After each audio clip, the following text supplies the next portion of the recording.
नमस्कार बच्चों, आज हम हिंदी भाषा की 8वीं कक्षा की पाठ्य पुस्तक अभ्यास सागर के पाठ 1 हम पंछी उन्मुक्त गगन के को करेंगे, जिसके कवि शिव मंगल सिंह सुमन जी हैं।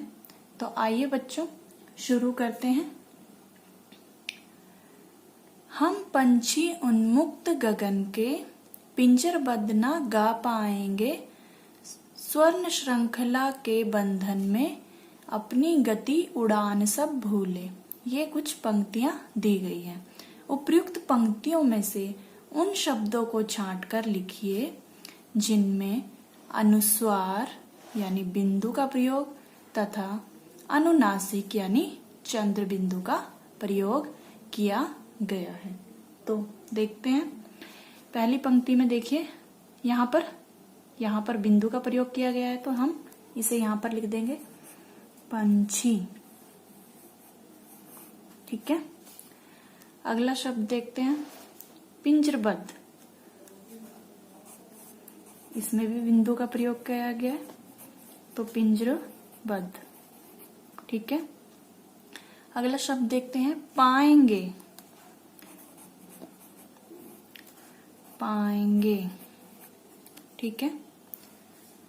श्रृंखला, इसमें भी बिंदु का प्रयोग किया गया है और पिछले शब्द में चंद्र बिंदु का प्रयोग किया गया था।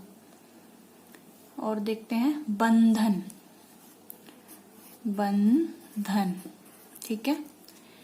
इन पंक्तियों में से ये जो शब्द हैं जिनमें अनुस्वार यानी कि बिंदु और अनुनासिक यानी कि चंद्र बिंदु का प्रयोग किया गया है। ठीक है।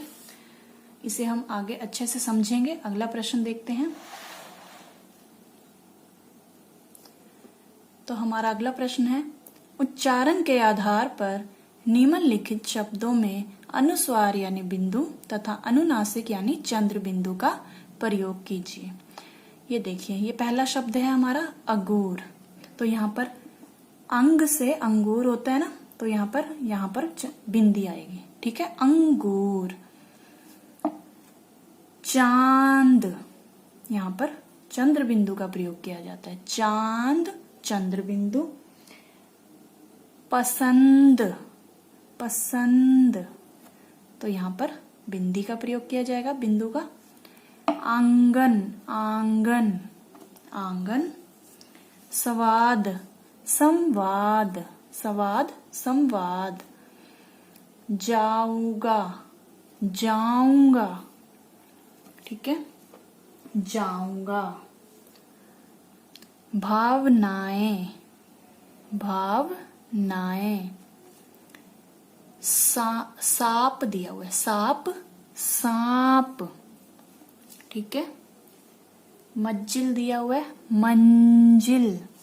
तो ये देखिए, यहाँ पर बिंदी का प्रयोग किया गया है, यहाँ पर चंद्र बिंदु का, यहाँ पर बिंदु का प्रयोग, यहाँ पर भी चंद्र बिंदु का, बिंदु का, चंद्र बिंदु का, चंद्र बिंदु का, यहाँ पर चंद्र बिंदु का और यहाँ पर बिंदु का प्रयोग किया गया है।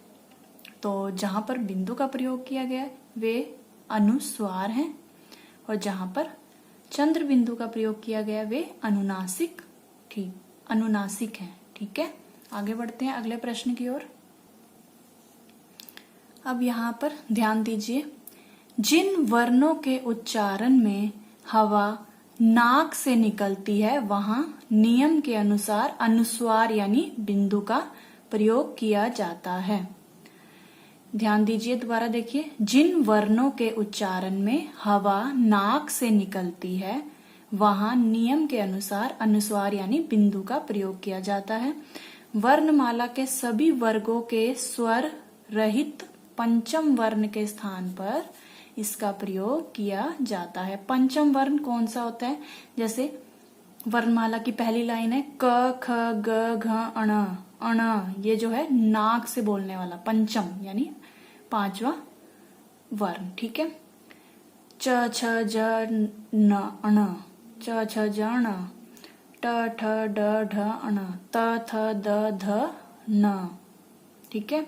तो जो भी पंचम वर्ण है वर्णमाला के हर लाइन के, वहां पर अनुस्वार का प्रयोग किया जाता है, उनमें अनुस्वार का प्रयोग किया जाता है। देखिए, वर्णमाला के सभी वर्गों के स्वर रहित पंचम वर्ण के स्थान पर इसका प्रयोग किया जाता है। ठीक है, जैसे देखिए, अब हम जैसे ये वाली लाइन देखिए, त, थ, द, ध, न। ठीक है, ये इस लाइन का पांचवा वर्ण कौन सा है वर्णमाला की इस लाइन का? ये है। तो ये नाक से बोला जाता है, अण, न, न, इसका उच्चारण करके देखिए, न। ठीक है, तो कई बार हम जैसे कोई शब्द लिखते हैं, संतान, ठीक है, इसमें आधा न है, तो कई बार हम कहीं कहीं पर इसे ऐसे भी लिखा देखते हैं, संतान। ठीक है ना, तो यानी कि इसके स्थान पर हम बिंदु का प्रयोग करते हैं। ठीक है, आगे बढ़ते हैं। जिन वर्णों के उच्चारण में हवा नाक व मुंह दोनों से निकलती है वहां अनुनासिक का यानी चंद्र बिंदु का प्रयोग किया जाता है।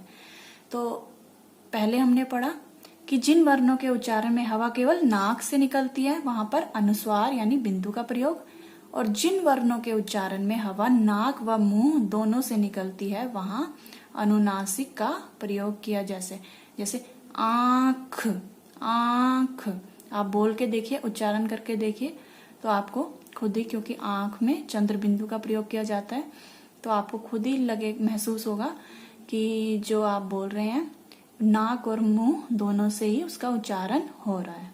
आगे देखते हैं। निम्नलिखित शब्दों को ध्यान से पढ़िए। ये कुछ शब्द दिए गए हैं, कटोरी, स्वर्ण, प्रेम, डरना, पर्वत, द्रवित। उपर्युक्त शब्दों में र का प्रयोग अलग अलग रूपों में हुआ है। आइए र के इन विभिन्न रूपों के प्रयोग को समझें। देखिए, ये कटोरी शब्द दिया गया है, इसमें र का ये रूप है। स्वर्ण में र यहां पर दिया गया ऊपर। प्रेम में प के पैरों में। डरना र का ये रूप। पर्वत में ये रूप और द्रवित में ये रूप। आगे इसे अच्छे से समझते हैं। ये देखिए, र के 3 तरह के रूप दिए गए हैं। एक तो ऐसे वाला र, फिर जो ऊपर लगता है उसे क्या कहते हैं, रेफ, रेफ वाला। ठीक है, और जो पैरों में लगता है उसे क्या कहते हैं, पदेन, यानी पैरों में लगने वाला। पदेन का ही अर्थ ही है पैरों में जो लगता है। ठीक है, जब र स्वर सहित हो, इसमें र जो है स्वर सहित है। स्वर आपको पता ही है, हमारे जो स्वर है अ, आ, ई, ठीक है, वो स्वर है। जब र स्वर सहित हो यानी स्वर के साथ हो। र को कैसे लिखा जाता है, अगर इसे तोड़ना हो तो र, उसके पैर में हलन प्लस अ, इससे मिलकर र बना है। तो यानी स्वर सहित, स्वर सहित, इसमें स्वर छुपा हुआ है, र, र। ठीक है, रेफ। जब र स्वर रहित हो, इसमें स्वर नहीं है, केवल र आधा ही होता है। ये जो ऊपर दिया जाता है वो कौन सा होता है, र, वो आधा होता है। ठीक है, ये केवल ऐसे वाला र है, इसमें कोई स्वर नहीं है, तो ये स्वर रहित है। ठीक है, तो ये आधा है। जो ऊपर ध्यान दीजिएगा, जो ऊपर लगता है र, वह आधा होता है। ठीक है, पदेन। जब र स्वर सहित हो, स्वर सहित तो हो लेकिन उससे पहले वाला व्यंजन स्वर रहित हो। क्या दिया गया है कि जब र स्वर सहित हो लेकिन उससे पहले वाला व्यंजन स्वर रहित हो। ठीक है, तो अब जैसे मान लीजिए कोई हमारे पास शब्द है प्रेम। ठीक है, आप देखते हैं, हमारे पास एक शब्द है प्रेम। अब इसमें हम देखने से तो ऐसा लग रहा है कि प जो है पूरा है और र जो है ये आधा है, लेकिन ये जो र है, ये जो नीचे पैरों में लगता है, वो र जो है वो पूरा होता है। और इसमें प आधा है, ठीक है, प आधा है, र पूरा है।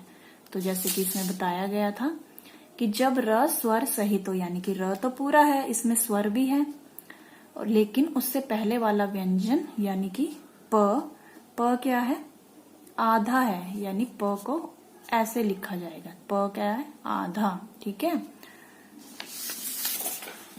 ध्यान दीजिए, ऐसे व्यंजन जिनमें खड़ी पाई नहीं होती, यदि वे स्वर रहित हों और उनके साथ पदेन यानी र का प्रयोग, ऐसे का प्रयोग करना हो, तो इसका रूप इस प्रकार होगा। इसमें क्या दिया गया है कि खड़ी पाई नहीं होती। खड़ी पाई का क्या अर्थ है, जैसे ये देखिए हमारे पास ये है वर्ण है क, ख, ग, घ। ये जो लाइन दी गई है ना, ये इसे कहते हैं खड़ी पाई। इसमें भी है खड़ी पाई, इसमें भी है और इसमें भी है। अब इसे देखिए, ट, ठ, ड, ढ और र ले लीजिए, ठीक है। ये देखिए, इसमें खड़ी पाई का प्रयोग नहीं है, ना ही इसमें, ना ही इसमें, ना ही इसमें। तो कहने का अर्थ है कि जैसे जिनमें ये ऐसी सीधी लाइन होती है, जैसे क को इसने जोड़ा हुआ है, इन लाइन ने जोड़ा हुआ है, यानी खड़ी पाई ने जोड़ा हुआ है। अगर हम ग पे भी अगर ये खड़ी पाई नहीं लगाएंगे तो आधा ग बनेगा, लेकिन इसे पूरा क्या बनाता है, ये खड़ी पाई। घ पे भी खड़ी पाई, म पे भी खड़ी पाई, ठीक है। तो इसे कहते हैं खड़ी पाई। तो क्या दिया गया है कि ऐसे व्यंजन जिनमें खड़ी पाई नहीं होती, जैसे ट में नहीं है खड़ी पाई, यदि वे स्वर रहित हों और उनके साथ पदेन यानी र का प्रयोग करना हो, तो इसका रूप इस प्रकार होगा। वैसे तो आपको बताया गया है कि हम र का प्रयोग ऐसे कर सकते हैं, एक ऊपर लगता है एक पैरों में, लेकिन अगर खड़ी पाई नहीं होती जिन व्यंजन में, उनमें कैसे लगेगा, ऐसे हो जाएगा। ट्रक, ड्रामा, राष्ट्र, ठीक है। तो ध्यान दीजिए कैसे लगेगा जिनमें खड़ी पाई नहीं है, ऐसे र का ये रूप लगेगा, ठीक है। आगे अच्छे से समझेंगे कुछ उदाहरणों के साथ। निम्नलिखित शब्दों में उच्चारण के आधार पर र के विभिन्न रूपों का प्रयोग कीजिए। ये देखिए क्या दिया गया है, निम्नलिखित शब्दों में उच्चारण के आधार पर र के विभिन्न रूपों का प्रयोग कीजिए। अभी जो हमने ऊपर पढ़ा था उसी से संबंधित ये प्रश्न है। जैसे ये शब्द दिया गया धम, तो हम इसमें धर्म ऐसे लगाएंगे, र का ये रूप लगेगा। विद्यार्थी दिया हुआ है तो कैसे लगेगा, विद्यार्थी, ऐसे, ठीक है। राष्ट्र, अब ये देखिए ट, इसमें खड़ी पाई नहीं है तो कौन सा रूप लगेगा र का, राष्ट्र, ये वाला उल्टा वी, ठीक है। शम, श्रम, शर्म, शम, शर्म। गह, ग्रह, पैरों में, ग के पैरों में र लगेगा, ठीक है। कम, तो कम का क्रम भी हो सकता है, क्रम, और कर्म भी हो सकता है, दोनों रूप भी हम जो चाहे पैरों में लगा दें या ऐसे लगा दें, तो ये कर्म बन जाएगा और ये क्रम बन जाएगा और ये कर्म, ठीक है। ड्रामा, ड्रामा, ये खड़ी पाई नहीं है इसमें, तो इसमें र का ये रूप लगेगा। आशीर्वाद, आशीर्वाद कैसे लिखा जाएगा, ये है आशीर्वाद, और आशीर्वाद इसका र का व के इधर, ठीक है। वत, व्रत, तो ये र के रूप हैं, इनका हम प्रयोग इस तरह से कर सकते हैं, ठीक है। आगे बढ़ते हैं अगले प्रश्न की ओर। निम्नलिखित शब्दों को ध्यान से पढ़ते हुए बोलिए। ये खंड 1 है, ये खंड 2 है। इसमें देखिए जरा और ये है जरा, जरा जरा, फन फन, फन फन। ये देखिए खंड 2 में ज और फ उर्दू की ध्वनियां हैं। ये जो ज के नीचे बिंदी लगी गई है और फ के नीचे बिंदी लगी गई है, ये जो शब्द हैं ये उर्दू भाषा के हैं, ठीक है, उर्दू की ध्वनियां हैं। ज और फ में नीचे लगे बिंदु को क्या कहा जाता है? नुक्ता। क्या कहा जाता है? नुक्ता कहा जाता है। इससे शब्द का अर्थ बदल जाता है, जैसे जरा बुढ़ापा और जरा थोड़ा सा, ठीक है। उच्चारण करने से, सही से उच्चारण करके देखिए इसका, जरा, जरा बुढ़ापा और जरा थोड़ा सा। तो कहने का अर्थ है कि यदि ज के नीचे बिंदी लग जाए, फ के नीचे बिंदी यानी नुक्ता लग जाए, तो इससे उस शब्द का अर्थ बदल जाता है, ठीक है। उच्चारण करने से फर्क पड़ता है। आगे देखिए, निम्नलिखित शब्दों में उचित स्थान पर नुक्ता लगाइए, ठीक है। ये हिंदी के शब्द नहीं है, ये जो ज और फ के नीचे बिंदु दी गई है ये उर्दू भाषा के शब्द हैं, ठीक है। तो ये देखिए, निम्नलिखित शब्दों में उचित स्थान पर नुक्ता लगाइए। जरा, तो कैसे? ज रा और ज के नीचे बिंदी, तो जर्रा। गज, गज, फिल्म, फ के नीचे भी बिंदी लग जाएगी, ऐसे नुक्ता लग जाएगा। अंग्रेज, ठीक है। जुल्म, जुल्म, जुल्म। दर्जी, दर्जी, दर्जी, दर्जी, दर्जी। देखिए बोलने से ही कितना फर्क पड़ रहा है।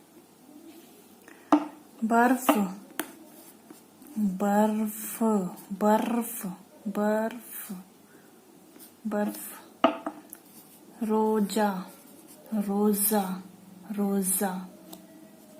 शराफत, शराफत, शराफत।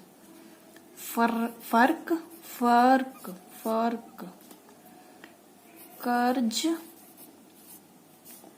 कर्ज, कर्ज, कर्ज की साउंड ऐसे आएगी, का उच्चारण इस तरह से होगा, ज, ज, फ, ठीक है। इज्जत, इज्जत, इज्जत, ठीक है। तो ये इनके ज और फ के नीचे ये नुक्ता लगने से इनके शब्द का अर्थ ही बदल जाता है। जैसे अभी बताया गया था, जरा लिखा है, जरा बुढ़ापा, जरा थोड़ा सा।